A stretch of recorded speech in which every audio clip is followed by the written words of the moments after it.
থানায় নুসরাতের জবানবন্দি দেওয়ার প্রত্যক্ষদর্শী ছিলেন সোনাগাজী পৌরসভার মেয়র অ্যাডভোকেট রফিকুল ইসলাম খোকন।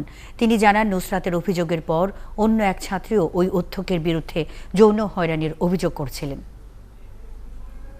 অনেকে আমাকে ফোন করে বলল যে মাদ্রাসাতে একটা ঘটনা ঘটছে, মাদ্রাসার হুজুর এবং যে ভিকটিম তাদেরকে নিয়ে এখন থানায় আছে। তখন আমি নিজে থেকে থানায় গেছি। আমি গিয়ে দেখি যে ওই মেয়ের জবানবন্দি রেকর্ড করতেছে ওসি সাহেব। ওই মেয়ের জবানবন্দি রেকর্ড করতেছে। তখন আমি ওইখানে বসাছিলাম, ওই মেয়ের বক্তব্যটা আমি শুনছি। ঠিক একই সময় আরো একটা মেয়েকে ওসি সাহেব ডাকলো, ওই মেয়েটাও জবানবন্দি দিল, সেও ভুক্তভোগী, তাকেও এই ধরনের যৌন হয়রানি করছে এই অধ্যক্ষ ইতিপূর্বে, সেও নাকি অভিযোগ করছিল। তো এই দুজনের বক্তব্য শুনে আমি নিজেই বিব্রত, একজন অধ্যক্ষ কিভাবে এই ধরনের ঘটনা ঘটাতে পারে। আমার পক্ষ থেকে আমি উপস্থিত ওইখানে বসি, আমি ওসি সাহেবকে বললাম যে আপনি এসপি সাহেবকে ব্যাপারটা নলেজে দেন। ওসি সাহেব আমার সামনে যথারীতি ব্যাপারটা এসপি সাহেবকে নলেজে দিছে।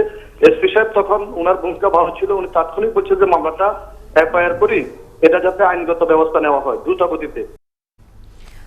মাদ্রাসার ছাদে নুসরাতের গায়ে আগুন দেওয়ার পর দগ্ধ নুসরাতকে ঢাকা মেডিকেলে আনার পথে ভাইয়ের কাছে ঘটনার বর্ণনা দিচ্ছিল সে।